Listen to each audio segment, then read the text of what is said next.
네, 오늘은 마태복음 7장 16절부터 27절의 본문을 가지고 구원의 열매라는 제목으로 말씀을 전하도록 하겠습니다. 지금은 열매를 맺는 추수의 계절입니다. 그래서 교회는요, 이때를 추수감사절로 지키고 있습니다. 하나님이 주신 그 은혜를 감사한다는 의미로 추수감사절을 지키고 있습니다. 그렇지만 오늘은 이 추수감사절을 또 다른 의미로 생각해 보도록 하겠습니다. 이것은요, 성도는 반드시 열매를 맺어야 된다는 것입니다. 성도는 반드시 열매를 맺어야 됩니다. 왜냐하면 우리는 예수님의 그 복음을 듣는 자들입니다. 예수님의 복음의 말씀은 영생의 말씀입니다. 들을 때마다 생명이 공급이 됩니다. 그 생명이 끊어지지 않습니다. 그래서 영생의 말씀인 것입니다. 그 말씀을 듣는 자는 반드시 우리의 삶에 구원의 열매를 맺게 되어 있습니다. 왜냐하면 이 말씀을 통해서 우리의 생명, 우리의 영혼 속으로 생명이 들어옵니다. 그 생명의 능력으로 우리는 죄를 이기고 이 구원을 받고 우리의 삶에 구원의 열매가 맺혀지게 되는 것입니다. 그래서 반드시 우리는 열매를 맺어야 된다는 것입니다.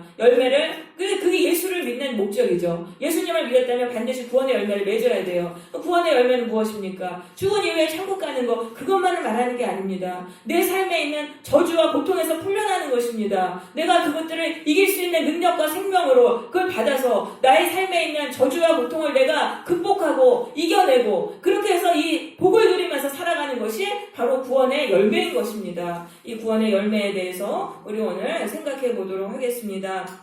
자, 16절에 보시면 그들의 열매로 그들을 안다라고 말씀하고 계십니다. 가시나무에서 포도를 엉겅퀴 해서 무화과를 딸 수 없다. 이렇게 말씀하시면서 나무가 좋아야 좋은 열매를 맺는다. 나무가 좋아야 좋은 열매를 맺는다는 말씀이죠. 좋은 나무는 좋은 열매를 맺게 되고 나쁜 나무는 나쁜 열매를 맺게 되죠. 좋은 나무는 뭐냐면은 참 포도나무이신 예수님께 붙어있는 자가 좋은 나무예요. 예수님은 내가 참 포도나무라고 하셨습니다. 나에게 붙어있는 자는 열매를 맺는다. 이것이 바로 생명의 열매, 구원의 열매인 것입니다. 그래서 우리가 구원의 열매를 맺으려면 반드시 참 포도나무이신 예수님께 붙어 있어야 돼요. 예수님께 붙어 있는 자가 바로 좋은 나무가 되어서 우리의 삶의 구원의 열매를 맺게 되는 것입니다. 그러면 나쁜 나무는 무엇입니까? 예수님께 붙어 있지 않는 그런 사람입니다. 그러면 내 안에 있는 죄악된 그 본성, 아담에게 물려받은 타락한 죄성을 가지고 살게 됩니다. 그렇기 때문에 우리는 나쁜 열매를 맺으며 살아갈 수 있는 밖에 없는 거예요. 죄를 짓고 그렇게 나쁜 열매를 맺으면서 살다가 나중에는 심판의 불에 던져지게 된다는 것이죠. 그래서 우리는 예수님께 붙어 있어야 돼요. 예수님께 와서 예배를 드리고 예수님의 말씀을 듣고 기도하고 예배를 드리고 그러면은 우리 안에 예수님을 통해서 성령의 공급이 되는 거예요. 그러니까 우리 안에 왜 우리 악한 열매를 맺냐면은 이 죄성이 너무 강하기 때문에 우리가 그래서 선한 열매를 맺을 수가 없는 거예요. 악한 열매를 맺을 수밖에 없는데 성령이 우리 마음속에 들어오면 우리가 죄성을 극복하게 되는 거예요. 성령의 능력으로 우리 힘으로는 극복할 수 없는데 성령의 능력으로 내 안에 있는 어둠을 몰아내고 내 안에 있는 죄성을 몰아내는 거예요. 그 성령의 능력으로 그 몰아내기 때문에 우리의 삶의 구원의 열매, 생명의 열매가 맺히게 되는 것입니다. 그래서 우리는 예수님께 붙어 있어야 되는 거예요.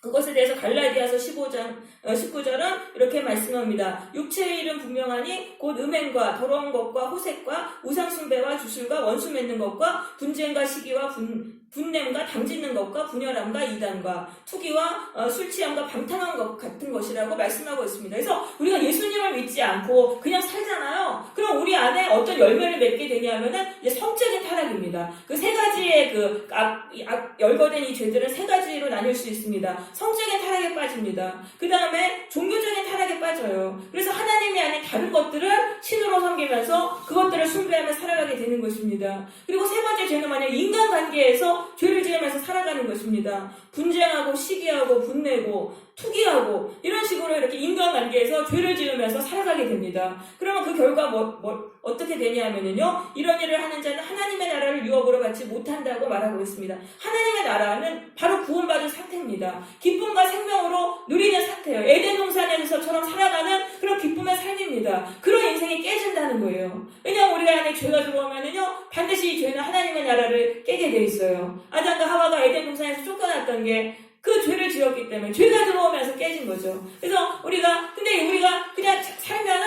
저절로 이런 열매를 맺게 돼서 우리의 삶이 고통의 인생이 된다는 것입니다. 그렇지만 예수를 믿으면 우리가 성령을 받게 돼요. 성령을 자꾸 받아요. 그럼 성령이 우리 안에 들어오면 어떻게 되냐면 성령의 열매는 사랑과 희락과 화평과 오래 참음과 자비와 양성과 충성과 온유와 전제니 이 같은 것을 금지할 법이 없느니라. 그러니까 성령을 우리가 자꾸 받잖아요. 그럼 내 안에서 이런 선한 열매가 저절로 맺힌다는 거예요. 금지할 법이 없다는 거는 그냥 저절로 어떤 사람에게 맺히게 된다는 거예요. 그래서 일단 이 선한 성품을 우리는 갖게 됩니다. 성령 받으면은요, 가장 중요한 특성이 오래 참는 거예요. 그전엔 참을 수가 없었어요. 인생의 고통을 참을 수 없었고 내 안에 있는 분노와 미움을 참을 수가 없었어요. 근데 성령이 들어오면 우리 안에 오래 참는 능력이 생기게 됩니다. 오래 참게 돼요. 다른 사람의 잘못을 참게 되고 그러면서 내 안에 어떤 이런 선한 성품들이 자꾸 생기는 거예요. 그러면 그런 선한 성품들이 생길 때 우리가 죄를 이길 수가 있는 거예요. 여러분, 이 구원의 열매가 성령하고 이 성품하고 같이 가는 거예요. 성품이 선하게 바뀌면서 우리가 그 성품으로 죄를 이기면서 우리가 구원의 열매를 맺는 것입니다.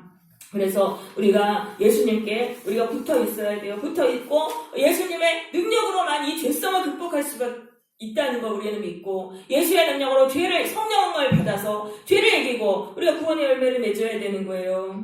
자, 그래가지고 근데 우리가 선한 열매를 맺지 못하고 악한 열매를 맺고 살면은 심판의 불에 찍혀가지고 나무마다 찍혀 불에 던져지게 된다 그랬잖아요. 우리가 심판의 그 상황으로 들어가게 되는 거예요. 불에 타는 것 같은 고통스러운 인생을 살아가게 된다는 것입니다. 그래서 이 심판은 죽음 이후에만 받는 게 아닙니다. 이 땅에서 우리가 살아갈 때 예수님의 심판이 계속적으로 일어나요. 그러니까 그 심판의 날이 언제인지 모르지만 그때가 되면은 내가 행위에 따라서 내가 악하게 살았으면은 내 인생의 고통으로 떨어지고 내가 그동안 정말 성령의 열매를 맺으면서 살았으면은 그때는 이제 구원받고 우리의 삶의 모든 고통에서 풀려나면서 기쁨을 누리는 그런 복을 이제 누리게 되는 것입니다. 그런데 그 심판의 기준은 바로 무엇이냐면 하나님의 뜻대로 행했느냐 안 했느냐예요. 종교활동이 아니에요. 내가 얼마나 교회를 열심히 다녔고 내가 얼마나 참으로 하루도 안 빠지고 교회에 나와서 기도하고 그게 아니라는 거예요. 내 삶 속에서 하나님의 뜻을 행한 자가 예수님께 천국의 인생을 받는 거예요. 그래서 우리가 이것을 알아야 되겠어요. 22절에 그날에 많은 사람이 예수님의 심판날에 이렇게 말하는 거예요. 주여 우리가 주의 이름으로 선지자 노릇하고 귀신 쫓아내고 많은 권능을 행하지 아니하였나이까. 근데 이게 다 소용이 없다는 거예요. 왜냐하면 삶 속에서 우리가 함부로 막 죄짓고 내 죄성을 따라 죄를 짓고 그렇게 선한 열매를 못 맺었으면은 우리는 심판의 불에 던져져서 고통의 인생을 살아가게 된다는 것이죠. 그래서 우리는 반드시 구원의 열매를 맺어야 돼요. 맺으면 좋고 안 맺으면은 그만이고 그게 아니라는 거예요. 구원의 열매를 맺지 못하고 선한 열매를 맺지 못하면은 심판의 불에 우리는 던져지게 된다. 그래서 우리는 구원의 열매를 반드시 맺어야 돼요. 열매를 맺어야 되는데 그럼 맺으려면 어떻게 해야 되냐? 내가 먼저 씨앗을 뿌려야 되는 것입니다. 내가 먼저 씨앗을 심어야 됩니다. 시편 125편 6편 5절에서 눈물을 흘리며 씨를 뿌리는 자는 기쁨으로 거두리로다. 우리가 구원의 열매를 거두려면요 눈물로 씨를 뿌려야 되는 거예요. 내가 먼저 심는 노력이 있어야 되고 내가 먼저 헌신을 해야지 그 구원의 열매를 받을 수 있는 거예요. 나는 아무것도 안 하면서 예수님 나를 구원해 주세요. 이거는 아니라는 것이죠. 여러분 펌프질을 할 때 마중물이라는 게 있어요. 먼저 물을 한 바가지를 펌프에다가 넣어야 돼요. 그리고 펌프질을 해야지 물이 끌어올라가는 거예요. 그 구원의 원리도 그러는 거예요. 내가 먼저 심어야 돼요. 내가 먼저 심고 노력하려고 할 때 그때 우리가 구원을 받는 거예요. 나는 아무것도 안 하고 그냥 구원만 받기를 우리는 바라서는 안 된다는 거죠. 그래서 우리는 씨앗을 심어야 됩니다. 구원받으려면. 그러면 무엇을 심어야 되냐면요 순종을 심어야 되는 거예요. 순종을 심어야 돼요. 순종을 심어야지 우리의 삶에 구원의 열매가 맺히게 되는 거예요. 그것에 대해서 24절에 이렇게 말씀하시죠. 누구든지 나의 말을 듣고 행하는 자는 집을 반석 위에 세운 지혜로운 사람과 같다. 비바람이 불어도 그 집에 부딪혀도 집이 무너지지 아니하나니 이는 주추를 반석 위에 놓은 까닭이요. 그래서 우리의 신앙생활이요 집을 짓는 거예요. 우리가 교회를 다니면 신앙의 집을 짓는 거예요. 그런데 반석 위에 신앙을 짓는 그 신앙이 있고요. 반석 위에 신앙을 세우는 신앙이 있고 모래 위에 세우는 신앙이 있어요. 그럼 반석 위에 세우는 신앙이 뭐냐면은 예수님께 말씀을 듣고 순종하는 신앙이라는 거죠. 이거는요 힘이 많이 들어요. 순종하려면 힘이 많이 들어요. 자, 집을 반석 위에 지으려면요 깊이 파야 돼요. 깊이 파서 반석까지 그게 내려간 다음에 거기에다가 기초를 쌓아서 올려야 되는 거예요. 그 힘이 많이 들잖아요. 근데 그렇게 해야지만 집이 안전한 거예요. 비바람이 불어도 홍수가 나도 안전하잖아요. 우리의 신앙도 마찬가지예요. 우리도요, 하나님께 예수님의 말씀을 듣고 그 말씀에 순종하려는 그 신앙은요, 굉장히 힘이 많이 들어요. 왜냐하면 나를 바꿔야 되잖아요. 내가 여태까지 습관으로 내 안에 굳어진 거 다 바꿔야 되잖아요. 그러니까 너무너무 힘이 드는 거예요. 내가 손해보는 것 같은 거예요. 그래서 많은 사람들이 이렇게 안 하는 거예요. 이렇게 안 해가지고 나중에 심판의 비바람이 올 때 그냥 다 무너지는 거예요. 모래 위에 있는 집을 그냥 뚝딱 지으면 되잖아요. 그럼 모래 위에 세우는 신앙은 뭡니까? 예수님 말씀 그냥 듣는데 순종 안 하는 거예요. 순종하지 않고 그냥 교회 다니는 거예요. 교회 다니면서 사람들 만나고 그냥 헌금하고 교회 생활하고 이것으로 신앙의 집을 짓는 사람들은 심판의 비바람이 올 때 그 인생이 다 무너지게 된다는 그런 말씀이죠. 그래서 많은 성도들이 그냥 모래 위에다가 그 신앙의 집을 짓는 거예요. 그래서 구원받는 사람이 적은 거예요. 교회를 다니는 사람은 많지만. 그것에 대해서 예수님은 뭐라고 말씀하셨습니까? 예수님은요, 이렇게 말씀하셨습니다. 청함받는 자는 많되 택함받은 자는 적다라고 말씀하셨어요. 구원으로 초청받은 사람은 많아요. 근데 실제적으로 받을 것으로 그 택함받은 사람, 실제적으로 구원받는 사람은 적다는 거예요. 그래서 우리는 이 구원의 문이 좁은 문이라는 것을 알고 내가 정말 노력해야 된다. 이 순종하면서 내가 그 신앙생활을 해야 된다는 것을 알고 신앙의 첫 단추를 바르게 껴야 돼요. 교회에 와서 처음에 순종하려고 왔는데 점점 딴 사람들 보니까 다 순종하지 않고 교회 다니니까 그거 보면서 저래도 되는구나 하고 순종하지 않고 신앙생활을 하면은요, 우리의 삶에 심판이 닥쳐요. 그래가지고 다 무너지게 되고 고통스럽게 되는 것입니다. 그래서 우리는 그 순종의 씨앗을 뿌려야 되는 거예요. 그런데 예수님이 이제 그 순종의 씨앗을 뿌리려면 어떻게 되냐면 예수님이 하라는 건 꼭 하고 하지 말라고 하는 거, 감동 주시는 거 하면 돼요. 감동 주시는 거는 하고 하지 말라고 감동 주시는 거 안 하면 되는 거예요. 그러면 우리가 순종하여서 구원의 열매를 맺는데, 근데 예수님은 꼭 내가 못하는 걸 하라고 하세요. 진짜 못하는 거, 정말 하기 싫은 거, 정말 할 수 없는 거, 꼭 그거를 하라고 하시는 거예요. 그래서 순종하기가 쉬운 건 아니에요. 그런데 그래서 안 한다고 안 하면은, 내가 못한다고 하면서 아예 안 하면은 우리는 구원받지 못하고 심판의 불 속으로 던져지게 되는 겁니다. 못해도 내가 하려고 막 노력하고 막 일승 발버둥칠 때 예수님이 그때 성령을 부어주셔가지고 우리가 그 능력으로 우리가 할 수 있게 되는 거예요. 그래서 우리가 하려고 해야 돼요. 나는 못한다고 그러고 예수님 난 이거 절대 못해요. 죽어도 못해요. 하고 안 하면 우리는 어떻게 됩니까? 심판의 형벌로 들어가게 되는 겁니다. 근데 내가 못해도 하려고 그냥 노력하고 애쓸 때 성령이 할 수 있는 그 능력을 부어주시는 거예요. 그래서 우리는 내가 먼저 노력해야 돼요. 순종을 심어야 돼요. 근데 처음부터 100% 순종 못 하잖아요. 내가 못했던 걸 어떻게 합니까? 그러니까 처음에는 1%만 하려고 하세요. 내가 1%만 하겠다. 내가 이만큼 순종 못해도 1%는 하겠다. 그거부터 시작하는 거예요. 근데 1%가 사실 제일 어려워요. 처음에 1%가 제일 어려워요. 왜냐면 내가 못했던 걸 해야 되니까. 근데 그 1%를 하잖아요. 그 다음에 2%는 쉬워요. 그렇게 해서 그게 10%가 되고 점점 이렇게 늘려나가면은 우리가 온전히 순종할 수 있습니다. 여러분, 그래서 꼭 우리가 이거를 내가 구원의 열매를 맺으려면은 내가 순종해야 된다. 순종의 씨앗을 뿌려야 된다. 그래서 우리가 그 달란트 비유에 보면은 한 달란트 받은 종은 아무것도 안 했잖아요. 저 사람은 10달란트 받고 저 사람은 5달란트 받았는데 왜 나는 한 달란트 받았냐. 내 처지를 이렇게 비관적으로 보면서 사람들하고 비교의식하면 이렇게 빠져가지고 원망하면서 아무 일도 안 한 거예요. 그러니까 그 사람은 어떻게 됐습니까? 그 한 달란트마저 빼앗기고 또 심판의 불 속에 던져지게 되었던 것입니다. 그래서 우리는 남과 나를 비교하지 말고 저 사람은 행복하고 나는 이렇게 불행해요. 그런 거를 비교하지 말고 내 상황에서 나를 1%만이라도 순종의 사람으로 만들려고 해야 되는 거예요. 그럴 때 내가 그 어둠을 돌파하고 내 삶에 구원받는 기적이 일어나는 거예요. 여러분, 절대 남과 나를 비교하지 마세요. 저 사람은 저렇게 못 받고 나는 이렇게 힘든데 이게 뭡니까? 원망하고 그런 거 하지 말고 내가 할 수 있는 상황에서 1%만이라도 순종하려고 나를 변화시키려고 해야 돼요. 그럼 그게 모여가지고 결국 우리는 순종할 수 있게 되고 그래서 구원의 열매를 맺게 되는 것입니다.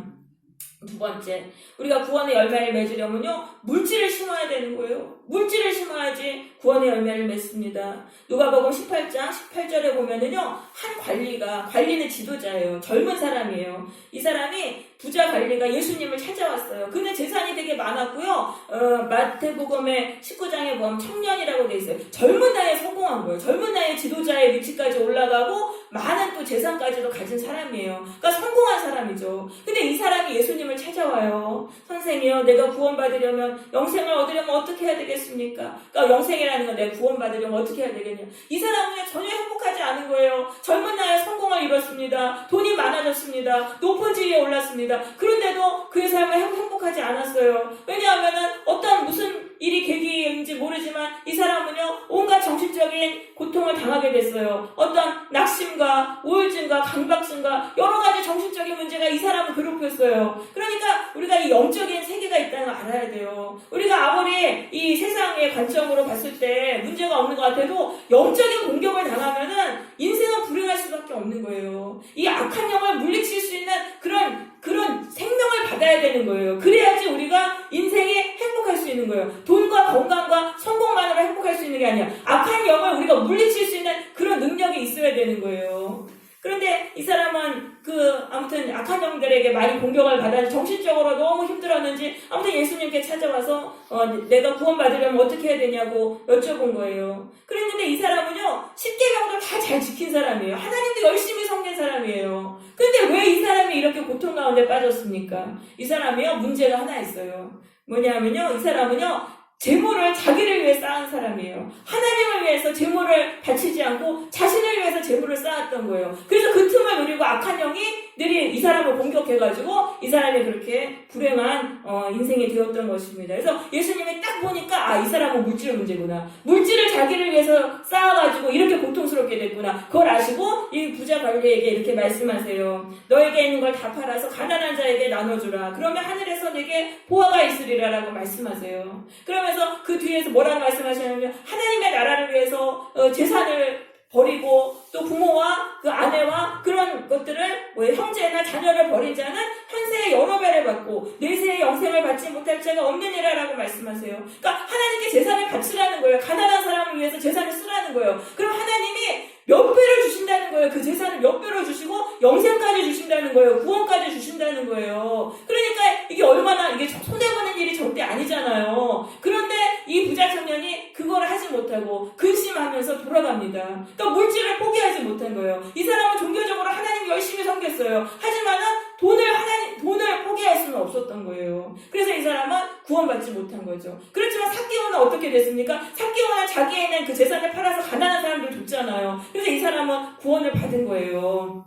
그래서 우리가 영생을 얻으려면은 물질을 하나님께 바쳐야 돼요. 하나님께 이걸 드리면은 우리가 구원을 받는 거예요. 우리 물질을 심어야 되는 거예요. 그래서 교회에서 헌금 강조하는 게 교회가 뭐 그 부를 축적하려고 하는 게 아니에요. 이 원리가 이렇게 돼 있어요. 하나님께 물질을 바치면은 그게 없어지는 게 아니에요. 우리가 여러 배를 돌려받아요. 하나님이 몇 배로 갚아주시면서 영생까지 주시고 구원까지 주시기 때문에 이 물질을 강조를 하는 것입니다. 그래서 우리가 구원받으려면은 물질을 섬겨야 되는 거예요. 그래서 우리가 나를 위해서 물질을 쌓지 말라는 거예요. 예수님이 뭐라고 말씀하셨냐면은 재물이 있는 자는 하나님 나라에 들어가기가 얼마나 어려운지 낙타가 바늘기로 들어가는 것이 부자가 하나님 나라에 들어가는 것보다 쉬운 일이라고 말씀하신 거예요. 왜냐하면 나를 위해서 물질을 쌓는 사람들은요, 악한 영들이 다 공격하게 돼 있어요. 그렇기 때문에 겉으로는 잘 사는 것 같지만 그 마음속에 평안이 없고 기쁨이 없는 거예요. 그러니까 물질을 하나님의 나라를 위해서 우리는 심어야 되는 것입니다.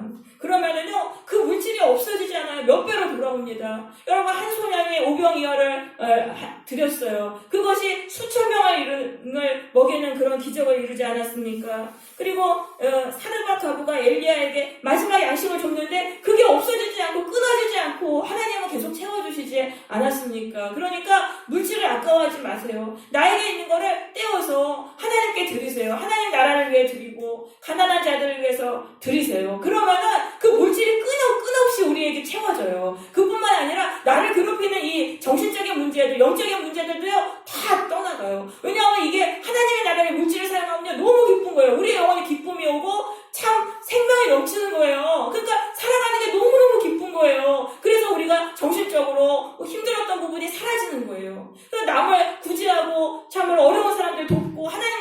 다치고 이런 사람들은요 정신적으로 굉장히 건강해요. 왜냐하면은 하나님이 쏟아져 주시는 기쁨이 있고 감사가 있고 생명이 있어요. 그것뿐만 아니라 점점 더 부자가 돼요. 하나님이 자꾸자꾸 채워주세요.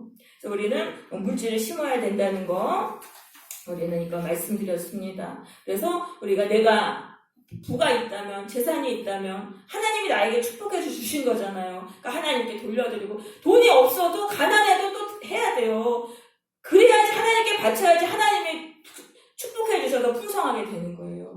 그래서 없을수록 더 하나님께 사실은 더 드려야 돼요. 더 드려야 되고 그리고 없을 때 못 드리면 나중에 재산이 있을 때 못 드려요. 그러니까 하나님께 드리고 심는 훈련을 해야 되는 거예요.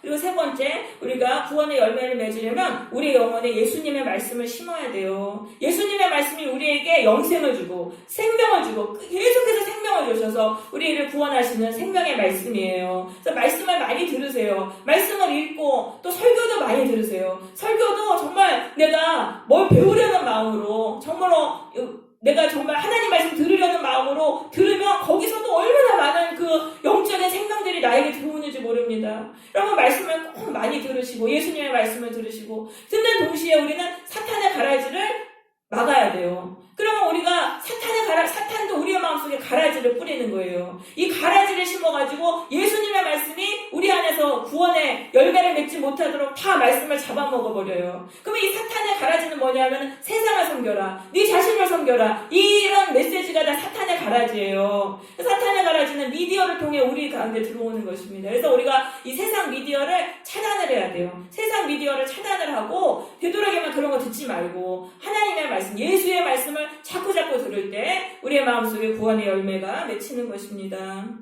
그리고 사람들하고 교제도 조심해야 돼요. 사람들하고 말할 때 막 팔랑귀가 되면 안 되는 거예요. 그래서 거기서 세상적인 말은 딱 차단하고 예수의 말씀을 우리의 영혼에 심어야지 구원의 열매를 맺습니다. 자, 네 번째로 구원의 열매를 맺으려면 기도를 심어야 되는 거예요. 말씀을 많이 읽었어요. 아무리 많이 읽어도 믿지 않으면 구원의 열매를 맺을 수가 없어요. 믿음으로만 구원받는 거예요. 그러면은 우리가 어떻게 이 말씀이 안 믿어지는데 믿겠습니까? 말씀을 붙들고 기도할 때 우리 안에 믿음이 생기는 거예요. 내가 오늘 말씀을 읽었어요. 나한테 필요한 말씀이 딱 거기 있어요. 그럼 그 말씀을 붙들고 기도하는 거예요. 하나님 이 말씀대로 될 것 믿습니다. 이 말씀이 나에게 이루어질 것 믿습니다. 자꾸 믿는다고 소리내서 선포하세요. 그러면 내가 믿어져요. 믿어지면 내가 구원받는 거예요. 그래서 말씀하고 기도가 두 가지가 같이 가야지 한쪽만 하면 안 되는 거예요. 이 두 가지를 다 해야지 구원의 열매를 맺을 수 있습니다.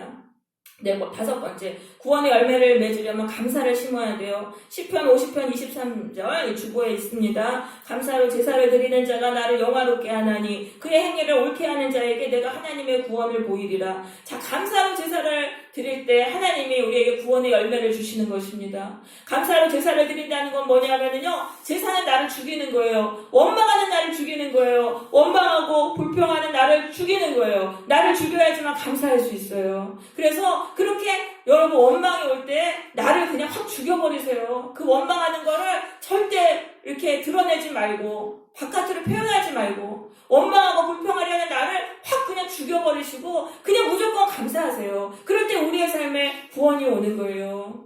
내 삶에 감사할 게 하나도 없는데 어떻게 감사합니까? 내가 하나님 알고 예수님 믿고 이렇게 예배드리러 나올 수 있다는 그것만으로도 감사하세요. 우리 안에 엄청난 복을 주시는 거예요. 구원의 복을 주시는 거예요. 그걸 감사하시고 어려운 일이 와도 자꾸 감사하세요. 그냥 무조건 감사하세요. 입에서 하나님 이런 어려움 주셔서 감사합니다. 이렇게 힘든 거 주셔서 감사합니다. 그럼 그 어려움이 우리의 삶에 축복으로 바뀌는 그런 기적이 일어나는 것입니다. 네, 마지막으로 우리가 구원의 열매를 맺으려면 사랑을 심어야 돼요.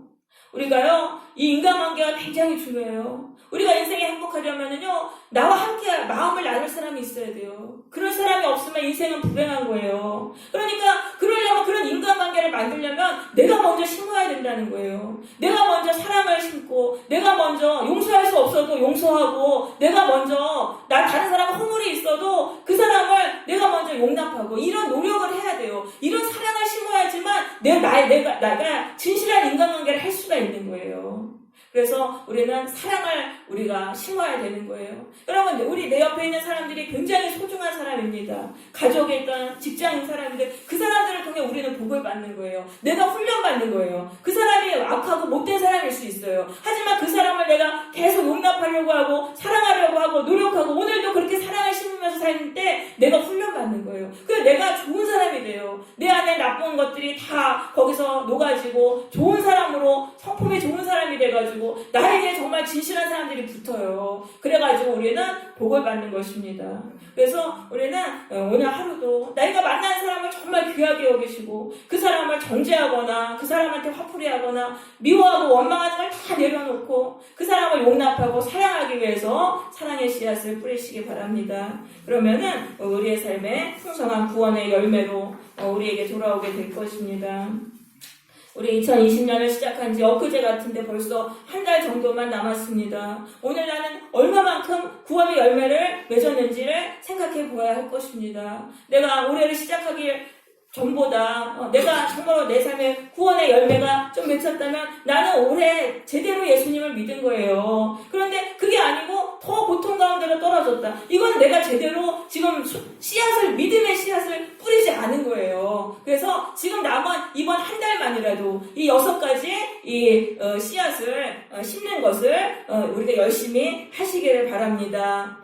이 6가지 아까 말씀드린 거 뭡니까? 순종을 심고, 그 다음에 물질을 심고, 말씀과 기도를 심고, 감사를 심으세요. 그리고 사랑을 심으세요. 이번 한 달 동안 정말 열심히 이걸 하세요. 그러면은 내년에는 이것이 밑거름이 되어서 내년 1년에 우리의 삶의 구원의 열매가 맺히게 될 것입니다. 우리 모두 구원의 열매를 점점 풍성하게 맺음으로 구원의 복을 더욱더 누리는 그런 복된 삶이 되시기를 바랍니다. 아멘.